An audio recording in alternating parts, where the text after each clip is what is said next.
नमस्कार दोस्तों। गिरते हुए मार्केट में भी कुछ ऐसी कंपनियां होती है जिसमें पोटेंशियल क्रिएट कर लेती है, या फिर ऐसा कह सकते हैं कि मार्केट में बहुत ज्यादा पिटाई ना हो। ऐसी कंपनी को लेकर जिक्र करेंगे और सेक्टर की बात करेंगे। जो कंपनियां होगी तो उसमें तीन कंपनी की बात करने वाला हूं, जो तीनों कंपनी एक ही सेक्टर से बिलोंग करती है।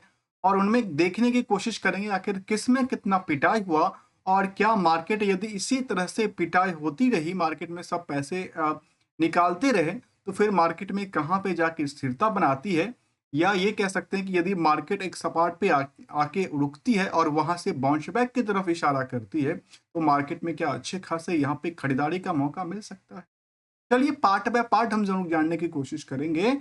सबसे पहले चलिए उसकी जानने की कोशिश करते हैं। कंपनी है, उस कंपनी की यदि आप स्टॉक प्राइस को देखेंगे तो वो करीब करीब 2190 रुपए के आसपास है, कह सकते हैं कि करीब करीब 2200 रुपए के आसपास ट्रेड करती देखी गई थी लास्ट मार्केट में। लेकिन यदि उसको आप हायर साइड से कह सकते हैं, कंपेयर करने के लिए दो पहलू हो सकता है। पहला is the higher side is the all time high, second is the 52 week. यदि हम इनको 52 वीक की हाई के से फिलहाल प्राइस को कंपेयर करते हैं, तो जो डिफरेंसेस निकल के आती है वो कह सकते हैं कि 21% की ढुलाई हो चुकी है इस कंपनी में। जबकि यदि लोअर साइड से आप इस स्टॉक को देखेंगे 52 वीक की लो के मुताबिक, तो यहां से 2-3% के आसपास की पुल बैक क्रिएट किया।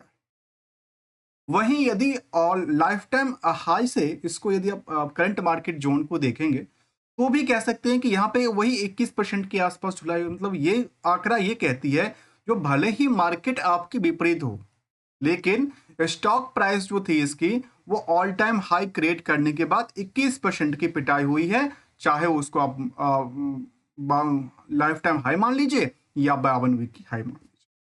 यदि हम कंपनी की पी रेशियो को देखें तो काफी ज्यादा यहाँ पे निवेशकों का इंटरेस्ट आज भी कैप्चर करती देखी गई। इसको यदि देखा जाए तो करीब 67 टाइम्स के मुताबिक इसमें जो इंटरेस्ट है, रेट है, वो पी रेशियो को लेकर वो लगातार बनी हुई, जहां डेट टू इक्विटी बिल्कुल नहीं के मुताबिक कंपनी का है।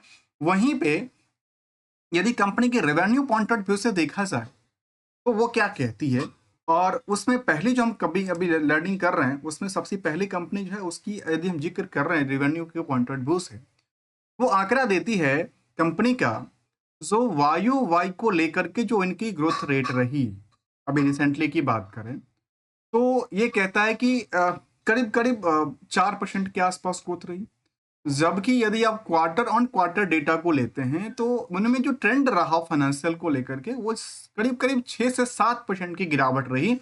मैं जो अमाउंट और नंबर परसेंटेज ये बात कर रहा हूं हमेशा, वो एक राउंड ऑफ फिगर की बात होती है, नियर अबाउट की बात।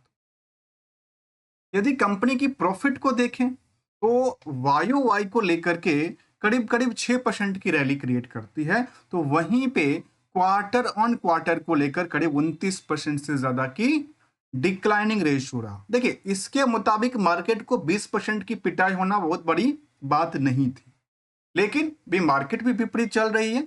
और जो कंपनी के बिजनेस मॉडल है उसके बारे में एक झलक भी समझने की कोशिश करेंगे। यदि हम कंपनी की एक ओवरऑल ग्रोथ की लेकर चलें, तो आखिर इसमें जो कंपाउंडेड था वो क्या रहा, तो उसमें यह जिक्र करती है कि यदि आप रिवेन्यू की पॉइंट ऑफ व्यू से देखते हैं, तो करीब करीब लास्ट ईयर में करीब 4% की रैली रही। तो वहीं पे लास्ट 3 सालों की कंपाउंडेड डेटा 22% तक के डेटा की बात की। नेक्स्ट शेड्यूल की बात किया जाए, यदि प्रॉफिट नंबर को आप कंपाउंडेड डेटा की तरफ चलें, तो लास्ट 1 ईयर की बात करें तो करीब करीब 5% के आसपास रैली क्रिएट करती है। तो वहीं पे जो लास्ट 3 सालों की डेटा रहा, वो उसमें करीब 24% से ज्यादा की रैली क्रिएट करती देखी। यदि हम कंपनी की आरओई को देखें, तो जो रिटर्न है लास्ट ईयर का, वो करीब 135% के आसपास जिक्र कर।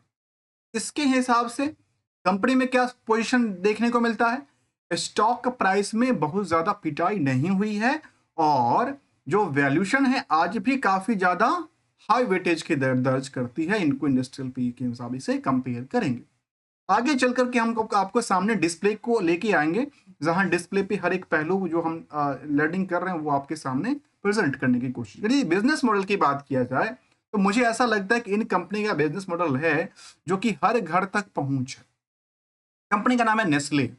और नेस्ले की बात करें तो कंपनी कि जो मार्केट कैप है काफी बेटर है, और ये तो रिजल्ट का डेटाबेस था जहां पे हमने पीरियड ऑन पीरियड बेसिस को देकर जिक्र किया। जबकि इसी कंपनी की कुछ और पार्ट को यदि हम जानने की कोशिश करेंगे, जिसमें जो कंट्रोल है कंपनी का, पता है जो नेस्ले है वो फॉरेन कंट्रोल है, और उसमें जो एफ आई हो, डी आई हो, आम निवेशकों का इंटरेस्ट हो, उसमें देखा गया कि जो प्रमोटर्स होल्डिंग है वो 62% की बात कहती है। तो एफ आई आई के पास करीब 10% से ज्यादा होल्डिंग था, तो डी आई आई के पास भी करीब 10% से ज्यादा होल्डिंग होल्ड करता है। यदि कंपनी की नेट इनकम मार्जिन को देखा जाए लास्ट 12 महीने को लेकर, तो 17% तक रिटर्न क्रिएट करती देखी गई है, जो कि जो इनके पियर्स कंपनी है उसमें इस लेवल पे जो काम है वो नहीं देखने को मिला। तो भले ही यहाँ वैल्यूएशन पॉइंट ऑफ व्यू से महंगा दिखता है, लेकिन स्टॉक के पिटाई की पॉइंट ऑफ व्यू से जहां मार्केट में हर जगह पिटाई पिटाई पिटाई चलती जा रही, लगातार लोग बिकवाली करते देखे जाते हैं, वहां यहाँ में केवल केवल 20-21% की मार्केट डाउन साइड दर्ज करती है from the top of the period से। दूसरी कंपनी की जिक्र करने वाला हूं, जो एफएमसीजी प्रोडक्ट जो कह सकते हैं कंपनी है, उसमें जिक्र करने वाला हूं, जिसकी यदि स्टॉक प्राइस करंट मार्केट की देखें तो करीब 715 रुपए के आसपास दर्ज कर। दूसरी तरफ इस कंपनी का यदि आप लाइफ टाइम हाइक से कंपेयर करते हैं, 52 वीक से कंपेयर करते हैं, तो ये कह सकते हैं कि 52 वीक से कंपेयर करने के टाइम पे ये मार्केट में 18% की डिक्लाइनिंग रेशियो में है फ्रॉम द 52 वीक के top of the resistance valuation. वहीं लोअर साइड से यदि इस कंपनी को चर्चा किया जाए, तो आप आज भी ये 50% से ज्यादा रैली क्रिएट करती है। यदि ऑल टाइम हाई की तरफ से मूव करके देखा जाए तो वही सिचुएशन, 18% फ्रॉम द 52 वीक का डेटा था, वही लाइफ टाइम का भी डेटा है, 18% के आसपास। जबकि यदि इन कंपनी को इंट्रिंसिक वैल्यू से कंपेयर करेंगे, बाकी सब चीजें बुक वैल्यू से कंपेयर करेंगे, तो बुक वैल्यू के मुताबिक जो इनकी प्राइस रही, वो ये कह सकते हैं जो करीब 500% की रैली क्रिएट कर चुकी बुक वैल्यू के कंपैरिजन में। और यहीं पे यदि अर्निंग पर शेयर के हिसाब से पी रेशियो को देखते हैं, तो जहां पे हमने नेस्ले इंडिया को देखा, जहां मल्टीपल करीब 67 टाइम्स के मुताबिक अर्निंग पर शेयर पे निवेशकों का क्राउड बना हुआ था, वहीं पे इस कंपनी में जो पिटाई हुई है वो नेस्ले के कंपैरिजन में क्या हुआ, कम हुआ। जहां नेस्ले में 21% की पिटाई हुई from the top of the price से, वहां पे इस कंपनी में केवल 18% की पिटाई रहती है, और बुक वैल्यू भी उसके कंपैरिजन निवेशकों का काफी सस्ता रेटों में देखने को मिलता है, चाहे पी रेशियो के मुताबिक ही अवलोकन क्यों ना करें। पी रेशियो कहता है इसका 34 के आसपास, जबकि नेस्ले का कहता है 67 के आसपास। इसी कंपनी में यदि हम कंपनी की मार्केट कैप की तरफ देखा है, तो करीब मार्केट कैप कह सकते हैं 13,500 करोड़ की मार्केट कैप क्रिएट होती है। प्रमोटर से लेकर के चाहे वो डीआई हो, एफआई की अच्छी खासी पोजीशंस बनी हुई है। यदि कंपनी का रिसेंटली रेवेन्यू की पॉइंट ऑफ व्यू से समझने की कोशिश करेंगे, तो आंकड़ा कहती है जो वायु वाई को लेकर के यदि हम देखें, तो ये कह सकते हैं कि करीब करीब इसमें 4% की आसपास जो है वो वायु वाई ग्रोथ लेवल दर्ज करती है फ्रॉम द रेवेन्यू। वहीं पे क्वार्टरली डेटा को लेकर देखा जाए तो न्यूट्रल बैठी। यदि प्रॉफिट के नंबर से कंपेयर करते हैं वायु वाई को, तो 32% से ज्यादा रैली क्रिएट करती है। तो वहीं पे क्वार्टर ऑन क्वार्टर को लेकर भी 14% की रैली क्रिएट, मतलब इनका प्रॉफिटेबिलिटी जो परसेंटेज है वो एक ट्रेंड से लगातार चलती जा रही है। अब आते हैं लास्ट, यदि हम कंपाउंडेड डेटा की तरफ चलें, तो रेवेन्यू के पॉइंट ऑफ व्यू से लास्ट 1 ईयर में यदि हम देखा जाए तो करीब 1% की डिक्लाइनिंग रेशियो रही है। वहीं पे लास्ट 3 सालों में 15% से ज्यादा रैली क्रिएट कर। यदि प्रॉफिट के कंपाउंडेड डेटा को देखते हैं तो 25% की रैली रही है लास्ट 1 ईयर में, तो लास्ट 3 सालों में करीब 5% की रैली ही रही है। मतलब इस साल में कंपनी की अच्छी खासी प्रॉफिटेबिलिटीज का आंकड़ा टच कर। वहीं पे आरओई की बात किया जाए तो करीब लास्ट ईयर में 15% की आंकड़ा टच करती है। तो साथ में इस कंपनी में निवेशकों का इंटरेस्ट की हम बात करें तो अच्छी खासी निवेशकों का इंटरेस्ट बना हुआ है। अल्टीमेटली ये कह सकते हैं जो कंपनी में करीब करीब 1.25 लाख से ज्यादा निवेशकों का इंटरेस्ट है, और आम निवेशकों के पास भी करीब 20% के आसपास होल्डिंग बनी हुई दिखती है। यदि कंपनी की कुछ और पार्ट की जानने की कोशिश करेंगे तो हम इसके लिए थोड़ा सा और आगे लेके चलेंगे। अब चर्चा करते हैं तीसरी कंपनी की, उसका क्या जिक्र करता। ये तीसरी कंपनी की, इस कंपनी का नाम आपको शायद नहीं बताया मैंने, तो इसका नाम था गोदरेज एक्रोवेट, जो कि भले ही बुक वैल्यू के मुताबिक 500% रैली क्रिएट कर चुका है। इंडस्ट्रियल के पी के बेसिस पे मार्केट में इनका जो रेशियो है काफी तेज गति से भागती देखी गई है, लेकिन पिटाई के सिलसिले से यहाँ पे पिटाई उस लेवल पे नहीं हुआ है। मार्केट आज भी बुल दर्ज करती देखी। लास्ट कंपनी का जिक्र करने वाला हूं, और लास्ट कंपनी का जिक्र ये होता है, यदि हम कंपनी के देखा जाए यदि करंट मार्केट प्राइस को, तो वो है 340 रुपए का, जबकि ये कंपनी इन दोनों कंपनी से थोड़ा सा ज्यादा पिटा हुआ दिखता है। कहां से? हायर 52 के हाई से, या फिर लाइफ टाइम हाई की तरफ से कह सकते हैं। इस कंपनी में 24% की पिटाई हुई है, लेकिन यदि बॉटम प्राइस से करंट मार्केट जोन को देखेंगे तो 112% की रैली है। वहीं पे यदि इनकी इंट्रिंसिक वैल्यू के मुताबिक भी देखेंगे तो कंपनी 122% की रैली क्रिएट करती है। तो वहीं बुक वैल्यू के मुताबिक जो कंपनी है वो कह सकते हैं जो नियरली 323% की रैली क्रिएट। तो यदि बुक वैल्यू के मुताबिक करंट मार्केट रेंज को देखते हैं तो काफी अट्रैक्टिव लगता है।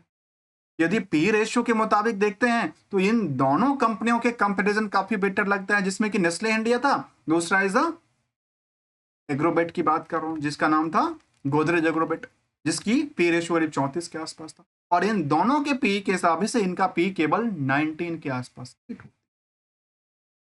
यदि हम इनकी पहलू को देखा जाए तो ये कंपनी केवल 323% की रैली क्रिएट करता है फ्रॉम द बुक वैल्यू, तो वही इंट्रिंसिक वैल्यू के मुताबिक हमने देखा कि केवल और केवल 122% की रैली क्रिएट, काफी वैल्यूशन लगती है इस कंपनी में। और साथ में यदि कंपनी के कुछ और पार्ट को देखा जाए, जहां पे चाहे प्रमोटर होल्डिंग का हो, एफआई का हो, डीआई का हो, इसमें सभी का जो निवेश है वो लगातार बनी हुई है। ये कह सकते हैं कि प्रमोटर होल्डिंग 51%, तो एफआईआई के पास करीब 10%, तो डीआई के पास भी करीब 5% की होल्डिंग बनी हुई है। यदि नेट इनकम मार्जिन की तरफ से देखा जाए कंपनी को, तो थोड़ा सा comparison to the Godrej acrobat से काफी बेटर है, तो नेस्ले इंडिया से काफी कम रेटों में दर्ज कर, मतलब परसेंटेज ऑफ जो नेट इनकम मार्जिन वो काफी कम दर, जहां नेस्ले इंडिया में 17%, तो वहीं पे गोदरेज एक्रोबेट में 4%, तो इस कंपनी में करीब 7% ही नंबर दर्ज कर।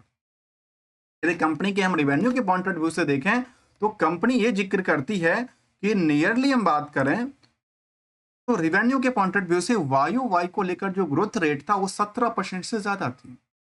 तो वहीं दूसरी तरफ क्वार्टर ऑन क्वार्टर को लेकर भी 8% की रैली थी। यदि प्रॉफिट की बात करें तो वायु वाई को लेकर 5% गिरावट थी, तो वहीं क्यू और क्यू को लेकर के 4% की डिक्लाइनिंग थी। मतलब आपने सेल्स को इंक्रीज किया, बस कुछ कारणन बस आपने प्रॉफिट को क्या किया, कम कर।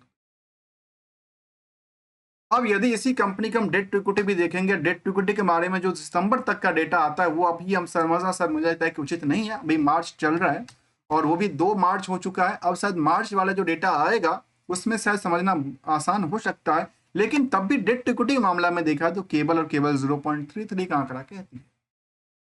इतना 0.33 का आंकड़ा कहती है डेट टू इक्विटी रेशियो को लेकर। यदि कंपनी की हम लास्ट 1 ईयर की कंपाउंडेड डेटा को देखें रिवेन्यू के पॉइंट ऑफ व्यू से, तो करीब 13% से ज्यादा रैली क्रिएट करती है। तो वहीं पे लास्ट 3 साल में जो सेल्स का आंकड़ा था कंपाउंडेड, वो 18% रैली क्रिएट। यदि कंपनी की प्रॉफिट और लॉस को देखें तो प्रॉफिटेबिलिटी नंबर कंपाउंडेड डेटा को लेकर 4% की रैली क्रिएट करती है। तो लास्ट 3 सालों में करीब 29% से ज्यादा रैली क्रिएट।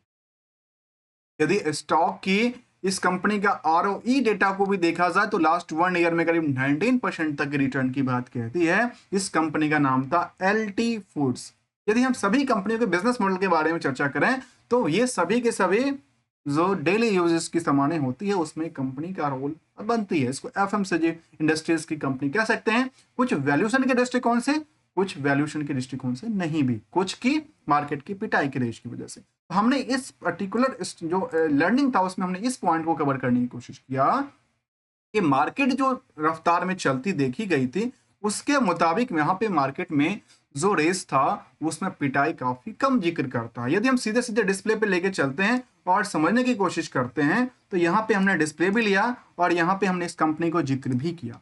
यदि इस कंपनी की समझने की कोशिश करेंगे जिसमें कि चाहे वो नेस्लेज इंडिया हो, गोदरेज एग्रोवेट्स हो, एलटी फूड्स हो, निफ्टी की एफएमसीजी इंडेक्सेशन हो और निफ्टी 50 का इंडेक्सेशन ही क्यों ना हो, यदि इन सभी चीजों को हम आपस में समझने की कोशिश करते हैं तो ये आंकड़ा जो है ये जिक्र करती है जो पिछले लास्ट 1 ईयर में जो मार्केट रेस थी उसमें सबसे ज्यादा खरीदारी वाले स्टॉक में देखा गया कि गोदरेज एग्रोवेट शामिल था, जहां 37% तक की रैली क्रिएट करती है। तो वहीं पे नेस्ले इंडिया ऐसे कंपनी में 15% की बिकवाली रही लास्ट 1 ईयर में प्रेशर के साथ। वहीं पे साथ में यदि एलटी फूड्स की बात किया जाए तो एलटी फूड तो गजब का रैली क्रिएट करती है जी, करीब करीब 91% की रैली क्रिएट करती है। तो वहीं एफएमसीजी जो इंडेक्सेशन था उसमें 6% की गिरावट रही, तो निफ्टी 50 के अंदर करीब 1.25% की गिरावट दर्ज कर।